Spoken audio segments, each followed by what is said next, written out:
راديو إيرنا ناصا ድምፂ ኤርትራውያን ክቡራት ሰማዕትና ዓለታዊ ዜና እንሆ። ኣብ ጀርመን ከተማ ጊሰን ኤርትራውያን ክተኣኻኽብሉ ይኽእሉ እዮም ተባሂሉ ዝተጠርጠረ ከባቢታት ከም ካራሩ ኣባትርን ኣማንን መሓዝ ዝኽልክል ጊዜያዊ ኣዋጅ ከም ዝወፀ ፖሊስ ኣፍሊጡ። እቲ ካብ 5-6 ክሳብ ሰንበት 9 ሐምለ ኣብ ግብሪ ዝውዕል ኣዋጅ ዝሓለፈ ዓመት ኣብ መንጎ ኤርትራውያን ዝተፈጥረ 7 ኣባላት ፖሊስ ዝርከብዎም 33 ሰባት ዘቑሰለ ባእስን ዕግርግርን ከይድገም ንምግትኡ ምዃኑ ተመልኪቱ። ኣብ መናሃርያ ባቡራት ማዕርፎ ኣውቶቡሳትን ካልእ ኤርትራውያን ብእኩብ ክራኸብሉ ናብ ዝኽእሉ ቦታታት ካራሩ ኣባትርን ኣማንን ዝኣመሰለ ንባእሲ ዘገልግል ዝኾነ ነገር መሓዝ ኩልኩል ምዃኑ ዝሕብር ወረቓቕቲ ክዝርጋሕ ምዃኑ ፖሊስ ብተወሳኺ ገንዚቡ። ፖሊስ ጀርመን ኣብ ፌስቲቫል ጊሰን ኣብ መንጎ ኤርትራውያን ክለዓል ንዝኽእል ባእስን ዕግርግርን ንምግታእ ምድላዋቱ ከም ዘጻፈፈ ብ3 ሐምለ ሓቢሩ እዩ። መደበር ፖሊስ ከተማ ጊሰን ኣብ ዘርግሖ ሓበሬታ እቲ ካብ 7 ክሳብ 9 ሐምለ ኣብታ ከተማ ክካየድ ተመዲቡ ዘሎ ፌስቲቫል ደገፍቲ ህግደፍ ብሰንኪ ዘይውሕዝ ፀጥታ ንኸይካየድ መምሕዳርታ ከተማ ከም ዝሰረዘ ይፍለጥ። እንተኾነ ወደብቲ እቲ ፌስቲቫል እቲ ጉዳይ ደጊሙ ክረአን ነቲ ባህላዊ ዕላማ እዩ ዘለዎ ዝበልዎ ምትእኽኻብ ክካየድ ከፍቅደሎምን ናብ ቤት ፍርድታ ከተማ ናይ ይግባይ ጥርዓን ኣቕሪቦም እዮም። እቲ መስርሕ ተወሳኺ ወጥሪ ከይፈጥር ንምዕባለታቱ ብዝምልከት ብምስጢር ተታሒዙ ብምህላው ብዛዕባ ተኽእሎታት መክያድቲ ፌስቲቫል ብወገን ምምሕዳር ከተማ ጊሰን ተወሳኺ ሓበሬታ ይተዋህበን። እቲ ፌስቲቫል ከም ዝተሰረዘ ይተሓበር ዳ እምበር ንዓርቢ 7 ቀዳም 8 ሐምለ 2 ናይ ኤርትራውያን ሰላማዊ ሰልፍታት ንምክያድ ተመዲቡ ከም ዘሎ ፖሊስ ከተማ ኣረጋጊጹሎ። ሱዳን ካብ ሩስያ ነፈርቲ ኩናት ክትሽምት ከም እትደሊ ናብ ሩስያ ወግዓዊ ምብፃሕ ዘካየደ ምክትል ልኡላዊ ቤት ምኽሪ ሱዳን ማሊክ ኣጋር ገሊጹ።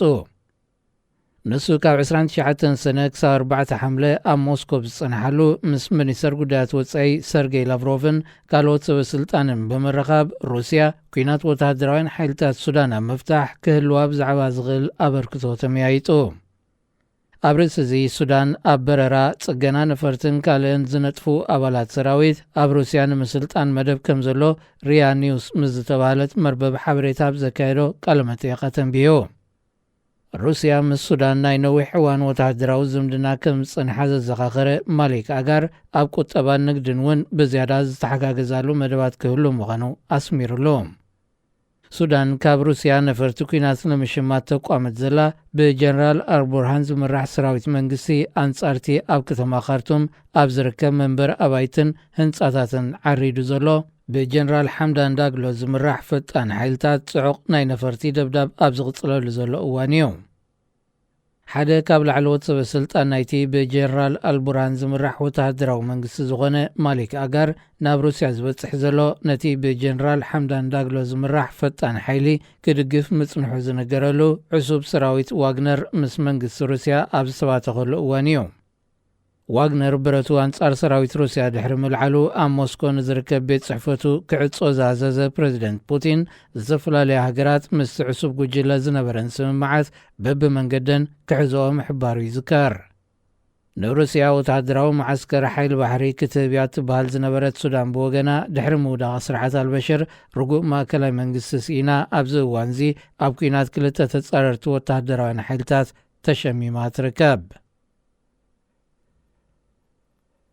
ኣብ ኢትዮጵያ ክልል ኣምሓራ ዞባ ምዕራብ ጎጃም ሓደ ኣዛዝ ፖሊስ ምስ ምኽትሉ ብዕጡቓት ከም ዝተቐትሉ መርበባት ዜናታ ሃገር ሓቢረን።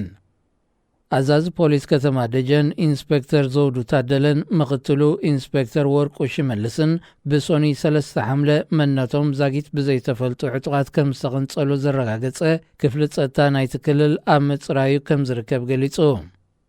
ነቶም ኣዘዝቲ ፖሊስ ንምቕታል ኣብ ዝተኻየደ ስርሒት መራሕ መኪናኦም ዝርከቦም 2 ሰባት እውን ቆሲሎም ምህላዎም ተመልኪቱ።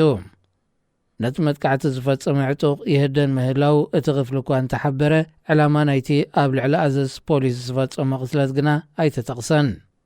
ኣብ ክልል ኣምሓራ ኣብ መንጎ ዝተፈላለዩ ዕጡቓትን ሓይልታት ጸጥታ መንግስትን ንልዕሊ 6 ዋርሕ ዝቐጸለ ወጥሪ ተኸሲቱ ምህላው ይፍለጥ። ቅጥለት ኣዘዝ ሰራዊት ዝተሓበረውን ነቲ በብእዋኑ ናብ ዝኽሰት ጎነፅን ቅንፀላ ሰበስልጣን መንግስትን ኣምሪሑ ዘሎ ወጥሪ ንምህድኡ ዝዓለመ ዘተ ሓይልታት ፀጥታ ፌደራልን ክልል ኣምሓራን ኣብ ባህር ዳር ኣብ ዝተኻየደሉ ዕለት ምዃኑ ዘሪፖርተር ኣስሚሩሉ።